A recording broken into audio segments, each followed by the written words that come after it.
Ceci est un livre audio autogénéré par Google. Première partie. Une nation MALTRAITEE par l'histoire. 1. Une nation PLURIMILLENAIRE. Le peuple coréen a connu il y a plusieurs millénaires des formations de type étatique. Le fondateur du premier État coréen connu est Tangin, 30 siècles avant notre ère, dans le bassin du fleuve Taedong. Ce royaume de Gojoseon est apparu à l'âge de bronze. Sur le territoire de la Corée, se sont ensuite formés les États féodaux de Goguryeo, -227 avant notre ère, de Paekche, -3 avant notre ère, et de Silla, -1 avant notre ère. Ces trois royaumes se prolongèrent jusqu'au 7e siècle. À partir du 7e siècle et jusqu'au 10e siècle, il n'existe plus que le royaume de Silla et celui de Palae, appelé aussi Adong-Songguk, qui signifie « puissance prospère au lever du soleil ». L'administration y est fortement centralisée, et sa puissance militaire est grande. À ces divers États, succède l'État de Goryeo, le premier État unifié de la péninsule coréenne qui allait durer 500 ans. Sa capitale était Kaesong, actuellement au sud de la RPDC. À la fin du XIVe siècle, Goryeo fut remplacé par la Corée de la dynastie Ri qui subsiste jusqu'au XXe siècle. L'histoire ancienne fait apparaître que la Corée a dû résister à de multiples tentatives de conquête des puissants empires voisins, par exemple les Tatars puis les Mongols, entre 1231 et 1254, ou les Japonais, 1592 à 1599, avant de succomber à la domination puis en 1910 à la colonisation japonaise. Ces multiples guerres, auxquelles la Corée a dû faire face pour assurer sa survie face à des envahisseurs étrangers de diverses origines, ont profondément ancré dans le peuple coréen une volonté d'indépendance constamment réaffirmée. Les conflits internes eux-mêmes, au-delà de l'opposition historique entre les classes sociales, ont souvent pris une dimension internationale. Ils ont favorisé une tradition de forte centralisation et de rejet sans concession des factions assimilées à des fractures de la nécessaire union nationale qui sont la source d'une incapacité à se défendre.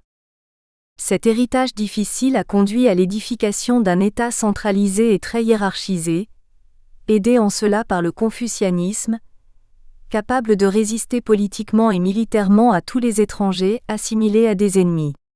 Ces ennemis qui visaient au contrôle de la Corée et qui étaient souvent plus puissants, s'efforçaient pour y parvenir de diviser les Coréens. Ce fut le cas par exemple, à la fin du royaume de Goryeo, lorsque deux forces coréennes s'opposaient, l'une pro-mongole, l'autre favorable à une alliance avec la Chine des Ming pour chasser les envahisseurs. Le Corée n'avait donc d'autre choix que de se replier sur elle-même, menacée de toutes parts au fil des siècles et périodiquement dévastée, d'où le surnom de royaume ermite. C'est le monde extérieur hostile qui a participé à l'édification d'une nation coréenne cohérente, préoccupée avant tout d'indépendance et d'unité. Les ornements des tombeaux royaux qui datent de l'époque Goguryeo sont significatifs. Les fresques qui s'y trouvent tirent les leçons d'une histoire tourmentée jugée toujours valide au fil des siècles jusqu'à nos jours. Les 4 points cardinaux sont représentés par des monstres protecteurs symboliques peints sur les parois des tombeaux, la tortue, le serpent, le dragon bleu et le tigre blanc. Pour assurer sa sauvegarde, la Corée, quel que soit son régime, doit rester vigilante vis-à-vis de tous ses voisins, qu'ils soient momentanément amis ou qu'ils soient ennemis. À toute époque, l'histoire coréenne, indissociable de celle de son armée, fait apparaître une forte tendance à l'acceptation du conflit frontal avec l'adversaire, le repli frileux étant considéré comme synonyme d'anéantissement. La division subie au XXe siècle remet en cause ce qui a été construit dès le 7e siècle, et qui a duré 1000 ans. Pour les Coréens, elle ne peut être qu'un malheur provisoire qu'il s'agit de combattre sans compromission. 2. La colonisation japonaise et la COMPLICITEDIMPERIALISMES occidentaux. Les pays européens, la France en particulier, se considèrent sans responsabilité dans l'histoire contemporaine de l'Asie. Cette auto-absolution est sans fondement. L'Asie orientale est tout entière, de la fin du XIXe au XXe siècle, l'enjeu des rivalités internationales et les États européens, comme les États-Unis, participent activement à une politique de pénétration, de conquête et de partage. Le refus, À l'exception des quelques collaborateurs, des peuples d'Asie d'accepter que leur patrie soit l'objet de tractations diplomatiques et d'entreprises militaires n'a en rien été pris en compte. Le Japon, qui après sa victoire militaire sur la Russie en 1894 prend rang de grande puissance impériale, bénéficie de la part des Occidentaux de beaucoup d'indulgence et de complicité, sans pour autant parvenir en 1919 à faire reconnaître par le Pacte de la Société des Nations, SDN, le principe de l'égalité des races. Malgré les crimes commis par le militarisme japonais, le professeur M. Beaumont en 1946, qui exprime l'idéologie dominante des puissances coloniales, fait encore apologie du rôle du Japon vis-à-vis de la Corée, en falsifiant sans scrupule la réalité historique. Après avoir fait la guerre en 1894 pour affranchir les Coréens de la tyrannie chinoise, et en 1904 pour les protéger contre les appétits moscovites, le Japon avait mis un terme à d'autres attentats possibles contre leur indépendance, en annexant purement et simplement en 1910 leur pays, sans qu'aucune nation protestât. Depuis lors, il a accompli de grandes choses dans la presqu'île. 29. Pour beaucoup d'autres historiens classiques, relevant des grandes puissances européennes, la Corée et tous les petits peuples victimes des grands ne présentent aucun intérêt. Seules les grandes puissances font l'objet d'une analyse et suscitent des réflexions. Seuls les spécialistes des questions coloniales ont ultérieurement une approche différente. La décolonisation subie par les Européens et en particulier par la France a modifié le regard du phénomène colonial en Asie, fût-il japonais. En fait, le peuple coréen a subi directement ou indirectement tous les impérialismes, asiatiques ou européens, sans trouver d'alliés effectifs auprès d'un État ou d'une quelconque organisation internationale. Cette longue période historique a profondément marqué le peuple coréen. La Corée, enjeu des rivalités impériales. La Corée et la Chine ont des relations étroites depuis longtemps. Les relations sino-coréennes relèvent de liens spécifiques pluriséculaires ayant peu de rapport avec, par exemple, les relations que peuvent entretenir entre eux les États occidentaux. Il s'agit de peuples, malgré toutes leurs différences, qui sont frères de culture, source d'un même esprit et de liens intimes. On ne peut donc en aucune manière, en dépit des contradictions pouvant périodiquement se manifester, assimiler les relations sino-coréennes et tous les autres rapports établis, malgré la volonté coréenne, avec d'autres États.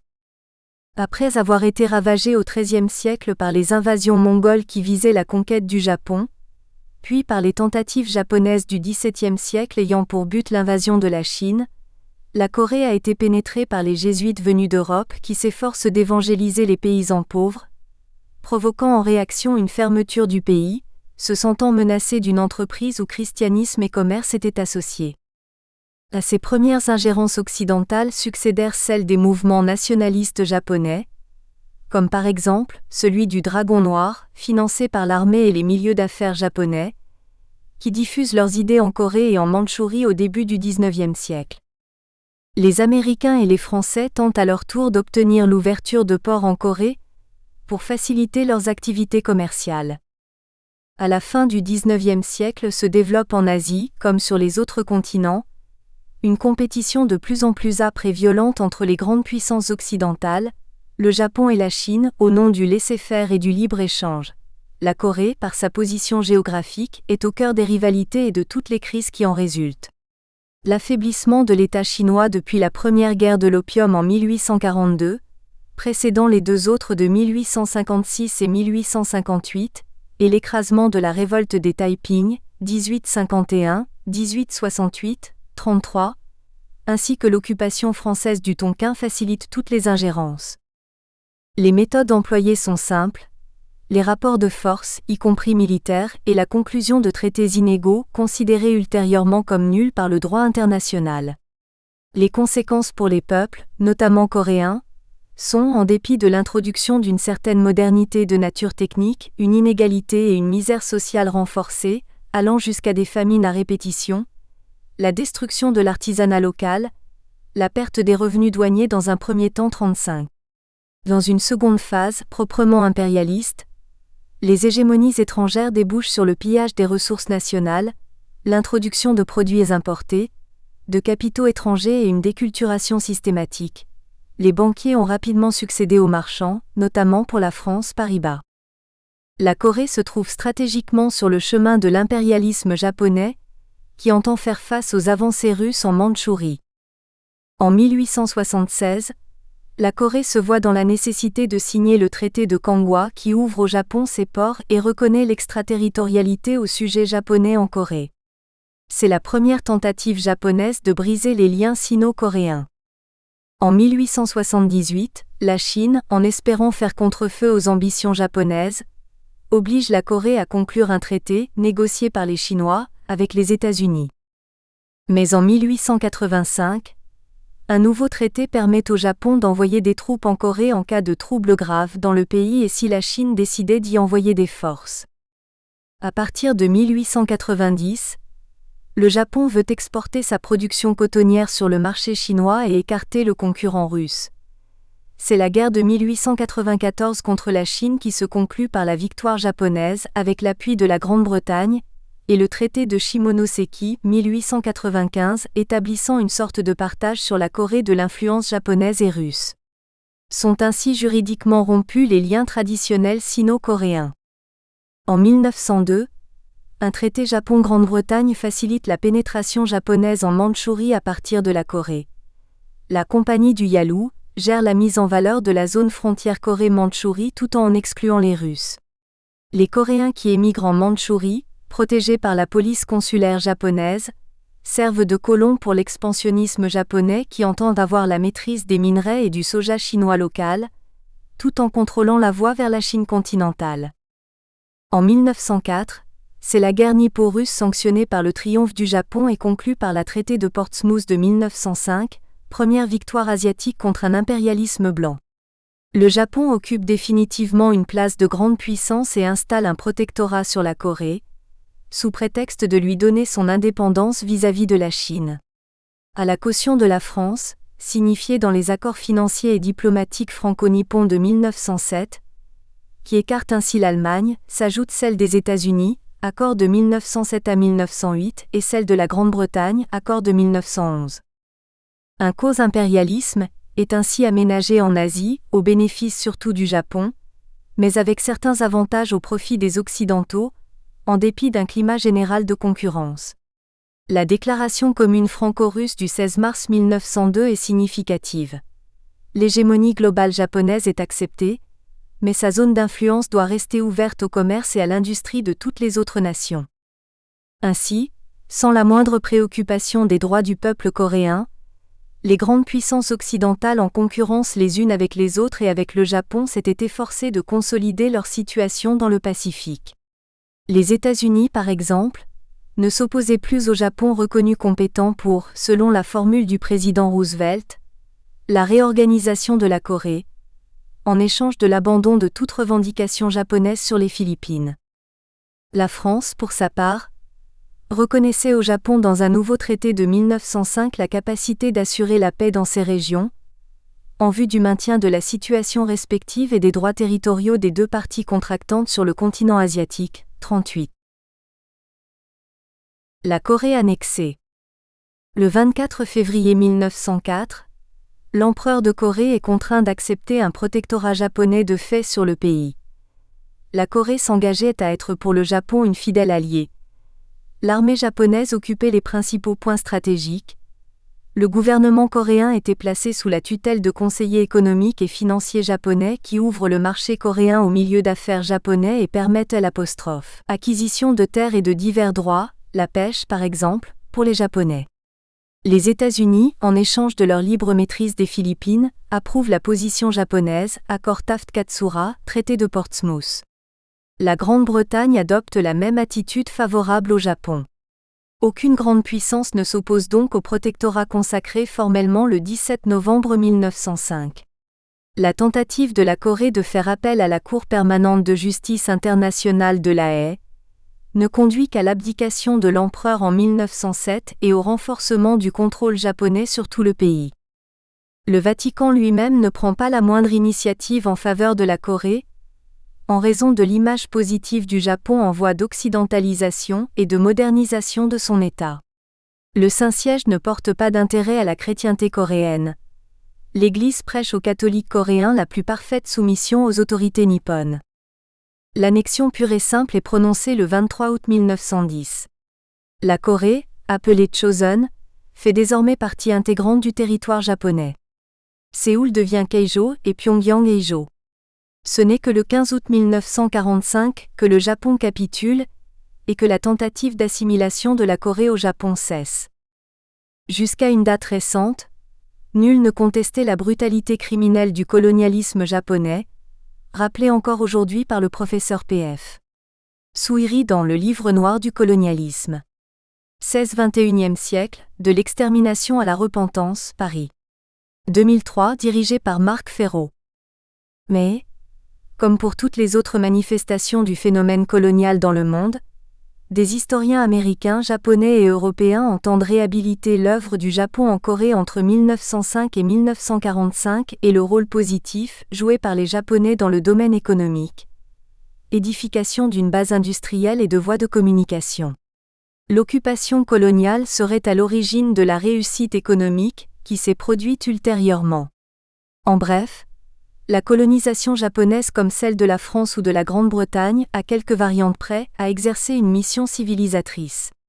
Les Occidentaux n'ont donc pas à s'indigner des visites répétées du Premier ministre japonais Koizumi au temple Yasukuni, monument consacré aux héros nationaux y compris les criminels de guerre, ou des ouvrages scolaires dénonçant une conception masochiste de l'histoire et minimisant les crimes commis en Chine et en Corée 42.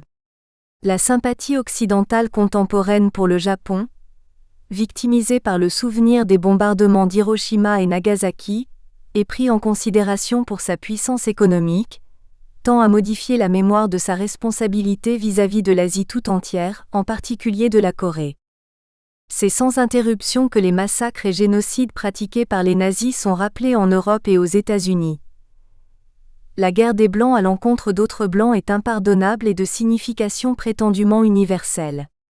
Par contre, les crimes commis à l'encontre des peuples africains, comme par exemple les massacres de l'Est algérien en 1945 ou de Madagascar en 1947 par le colonisateur français, sont minimisés et partiellement oubliés.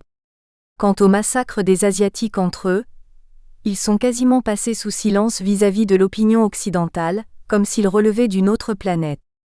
La rare information diffusée ne tient compte que des amitiés ou inimitiés politiques. Le Japon est totalement exonéré, comme en a témoigné la cohorte des chefs d'État occidentaux, y compris le président François Mitterrand, lors des obsèques de Hirohito, tout autant criminel de guerre que Hitler. Par contre, les victimes de la révolution culturelle maoïste sont périodiquement mentionnées. Quant aux souffrances du peuple coréen du fait du Japon impérial, il n'en est jamais question. Le présent politique gomme le passé historique. Cette anomalie n'est pas fondée. Le colonialisme japonais, malgré son objectif assimilationniste, analogue à celui du colonialisme portugais en Afrique, fondé sur un fort complexe de supériorité de type raciste, a organisé en Corée un régime militaire répressif et exploiteur. Le gouverneur général est un militaire et les Japonais occupent tous les postes politiques et administratifs décisifs, y compris dans les domaines de la justice, de la police et dans les municipalités. Les finances sont contrôlées par la Banque de Chosun, institution japonaise qui émet la monnaie en vigueur dans toute la Corée. Les commerçants japonais bénéficient d'un traitement de faveur. L'agriculture est placée sous la tutelle d'une société japonaise, l'Oriental Development Company, qui acquiert des terres selon des contrats léonins et selon des méthodes pratiquées en Palestine aujourd'hui, réduction de l'irrigation pour diminuer la valeur des terrains. La majorité des paysans coréens sont fermiers ou métayers, à l'exception d'une aristocratie foncière corrompue et collaboratrice, les Yangban, comme c'est le cas des privilégiés dans toutes les périodes d'occupation étrangère. Certaines dispositions juridiques sont significatives. Par exemple, le décret sur l'or du 7 septembre 1937 qui stipule que l'or découvert et raffiné en Corée doit être remis à la Banque de Chosun, leurs détenteurs devant être autorisés par l'administration japonaise. On chiffre à environ 400 tonnes l'or coréen pillé par les Japonais durant la colonisation. Par exemple encore, Les lois sur la prévention de la lèpre de 1907 et 1931 permettent l'internement des malades ainsi que leur stérilisation. Les scientifiques nippons, à l'instar des nazis, soutenant que la constitution physique prédisposant à la lèpre était héréditaire. En dehors de toute base juridique, l'élimination physique est banalisée. Pour installer le protectorat, les Japonais, d'après les chiffres officiels de Tokyo, répriment des dizaines de milliers de patriotes coréens. On estime à 14 000 le nombre de Coréens tués ou exécutés durant les 2 premières années du protectorat. Pour la seule année 1908, 11 662 Coréens résistants sont tués. Avec l'annexion, cette répression s'est renforcée. En 1919, par exemple, en réaction à une proclamation symbolique d'indépendance le 1er mars à l'occasion des funérailles de l'empereur Kojong, par des intellectuels et religieux coréens, provoquant un soulèvement populaire d'envergure, 8 000 Coréens sont tués, environ 16 000 sont blessés et 47 000 font l'objet d'arrestations. Plus généralement, les brimades de toutes sortes et la torture sont monnaie courante. Les dizaines de milliers de victimes coréennes, qui se sont additionnées jusqu'en 1945, font partie des 30 millions d'Asiatiques, Philippins, Malais, Vietnamiens, Cambodgiens, Indonésiens, Birmans et surtout Chinois massacrés par les Japonais. La résistance s'est manifestée dès l'origine de l'occupation, malgré la tentative japonaise de faire jouer un sentiment d'appartenance commune à l'Asie contre les Blancs, en l'occurrence les Russes qu'ils avaient vaincus. Le gouvernement coréen, dont les féodaux qui le soutenaient sont depuis des siècles corrompus, n'est pas à l'origine des soulèvements populaires anti-japonais. Ce sont les exactions japonaises et l'exploitation économique et sociale qui provoquent très rapidement le rejet coréen. Les aménagements des ports, la construction de kilomètres de routes et de chemins de fer, exclusivement orientés vers la satisfaction des intérêts de l'économie métropolitaine 46, le début d'une industrialisation tournée vers une économie de guerre dès le début des années 30, ont été le fruit de la force de travail des Coréens, brutalement malmenée à la fois par l'administration et le patronat nippo-coréen. La condition des travailleurs coréens était analogue à celle des Africains soumis par les colonisateurs européens au travail forcé, ce qui a provoqué de fortes migrations soit vers le nord, la Mandchourie, soit paradoxalement au Japon en raison de la pénurie de main-d'œuvre particulièrement à partir de 1939, analogue au service du travail obligatoire en Allemagne. Entre 1939 et 1945, environ 60 000 travailleurs, victimes de mauvais traitements, sont décédés au Japon. En Mandchourie, le nombre des décès des travailleurs coréens est estimé à plusieurs centaines de milliers, entre 300 000 et 800 000. À l'hostilité des ouvriers coréens s'est ajoutée celle des paysans, le plus souvent fermiers ou métayers de compagnies japonaises ou de féodaux coréens. Nombreux ont été les paysans coréens expropriés faute de titres réguliers, selon les Japonais, de propriété, comme cela s'est souvent pratiqué dans les colonies européennes. L'essentiel de la production, particulièrement le riz, est expédié en métropole. En 1924, on estime que la moitié de la population paysanne est en état de sous-alimentation chronique 51. De nombreux oradours coréens se produisent lorsque les villageois manifestent leur opposition. Par exemple, en 1931 le massacre de Cheamni, puis de Suwon où la population est brûlée vive. La subordination de l'économie coréenne à celle du Japon frappé par la crise de 1929 à 30 provoque un effondrement des cours du riz et une misère accentuée de la paysannerie coréenne.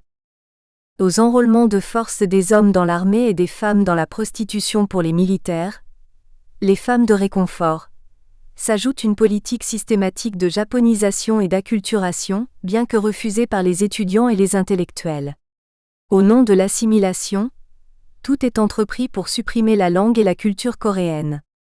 Les écoles, où les enseignants sont des militaires en uniforme pratiquant des sanctions corporelles, diffusent un enseignement exclusivement en japonais, faisant disparaître toute histoire nationale. Les noms de famille eux-mêmes sont japonisés. Kim par exemple devient Kaneda ou Kaneyama. Le Japon est décrit comme la mère patrie des petits Coréens.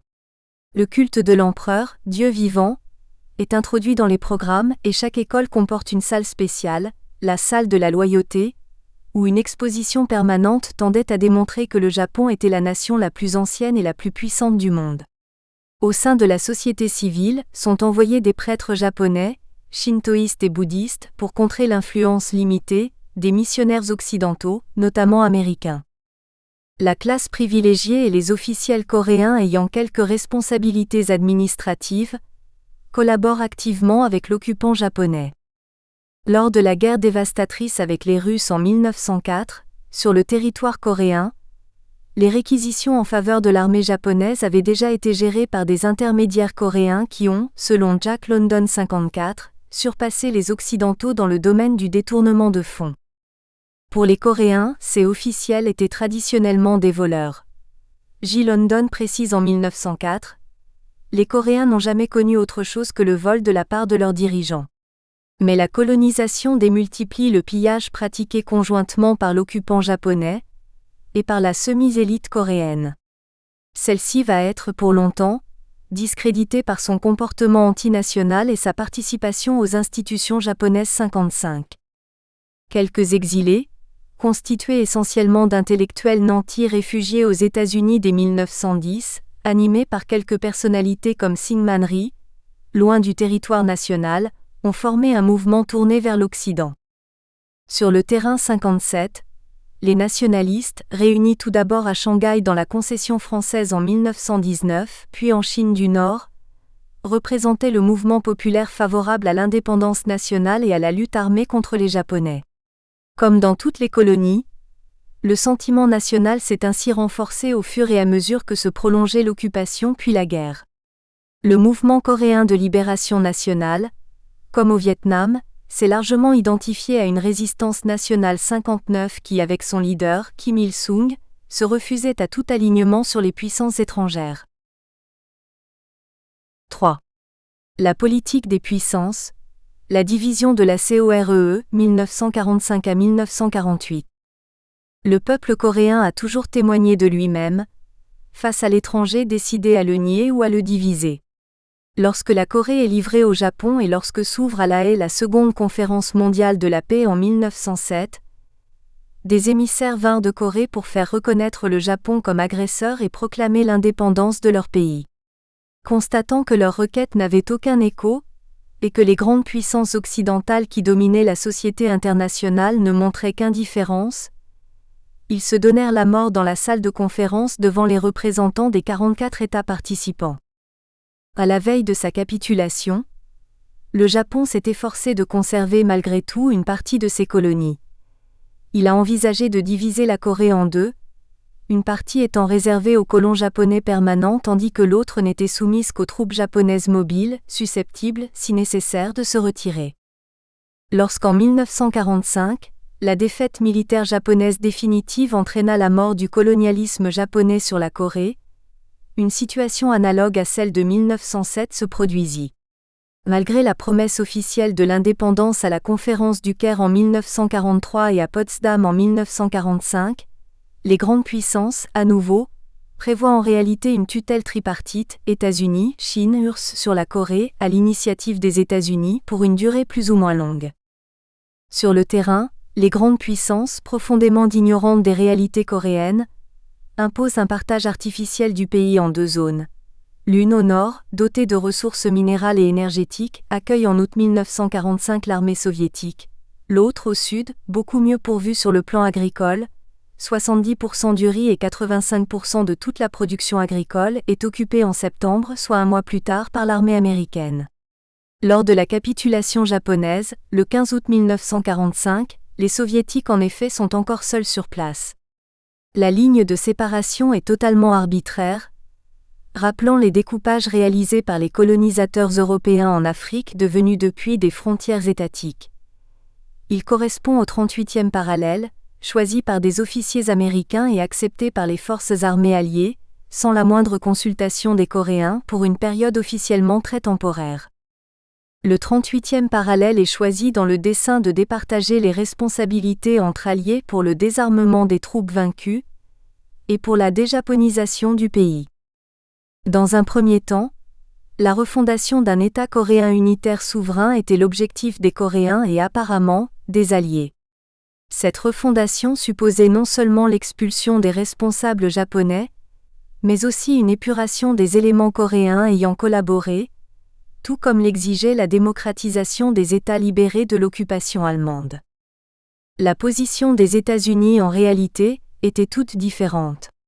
Sans recommandation précise de Washington, et sous la direction du général MacArthur, véritable proconsul américain en Corée, la politique américaine est fondée sur le maintien et l'utilisation sur place des autorités japonaises existantes et évidemment, de leurs collaborateurs coréens. Les forces de résistance 63, unanimement désireuses de démontrer que le peuple coréen était apte à se gouverner lui-même, et qui avaient mis au point un programme prévoyant la création d'une république populaire, s'appuyant sur les comités populaires fonctionnant au nord comme au sud, et dont les députés à l'Assemblée nationale devaient être élus le 1er mars 1946, étaient ainsi annihilés. De nombreuses organisations, environ 50 partis, se formèrent alors, y compris des forces qui avaient collaboré avec les Japonais, et qui se camouflaient désormais sous des étiquettes démocratiques.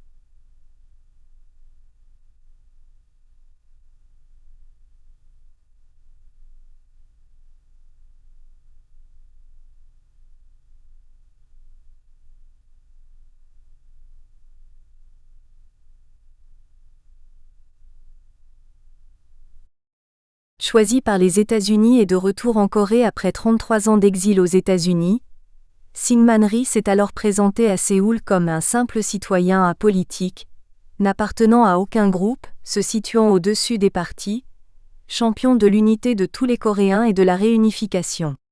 Il était en réalité profondément anticommuniste. C'était pour les États-Unis un substitut commode et efficace à l'USAMGIK, l'administration militaire américaine, 65, structure analogue à celle l'AMGOT, envisagée contre la France résistante. Les Soviétiques, quant à eux, étaient préoccupés par l'instrumentalisation des Coréens ex-collaborateurs ralliés tardivement aux Américains et s'autoproclamant désormais démocrates 66. Dans la zone nord, où se trouvaient 100 000 soldats de l'armée rouge, le responsable soviétique Tchistiakov avait accepté de reconnaître la représentativité du comité de préparation à la fondation de l'État coréen, à la seule condition qu'il comprenne autant de communistes que de nationalistes. Sur le territoire de l'Empire japonais vaincu, l'émigration coréenne ne va pas bénéficier de la situation nouvelle. Les quelques éléments de la pseudo-assimilation officielle disparaissent. Les Coréens émigrés perdent la nationalité japonaise. Ils ne sont plus que des résidents spéciaux permanents.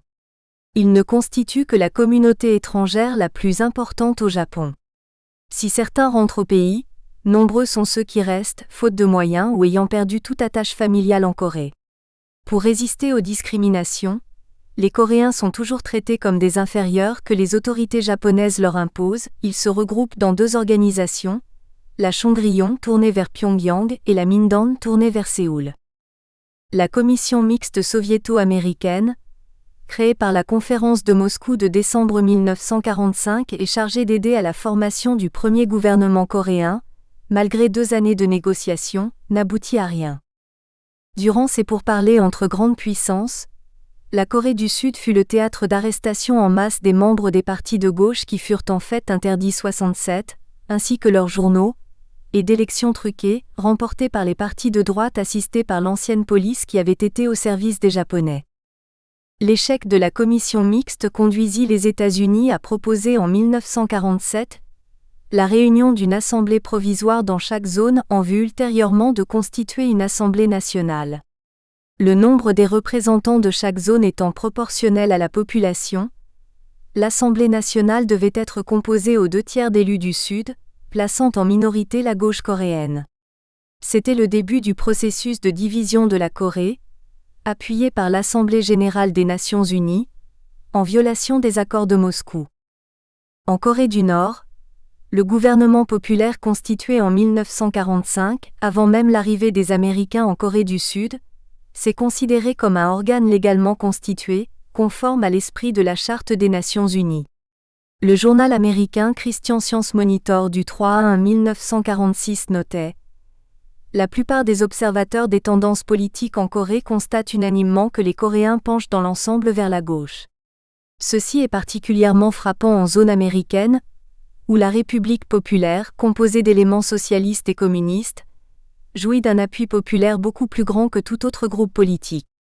Mais la position de la droite coréenne pouvait se résumer dans ce principe affirmé par Syngman Rhee: il est inutile de discuter avec les communistes, on ne peut qu'y perdre et jamais y gagner.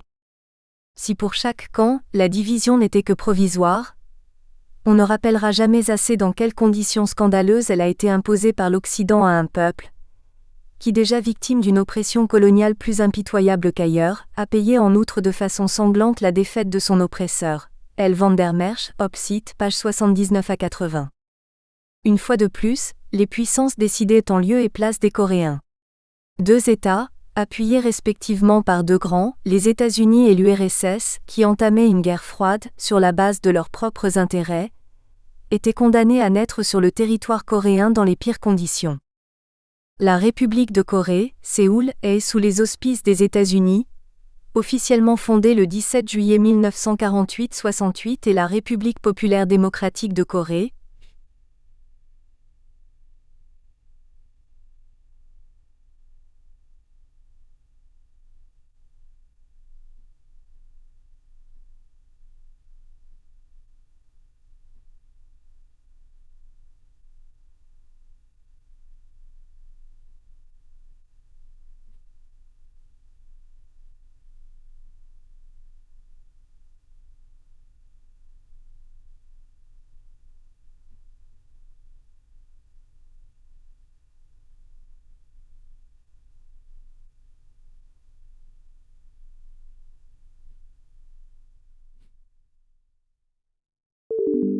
Nous espérons que vous avez apprécié cet aperçu. Pour continuer à écouter ce livre audio sur Google Play Livres, utilisez le lien dans la description de la vidéo.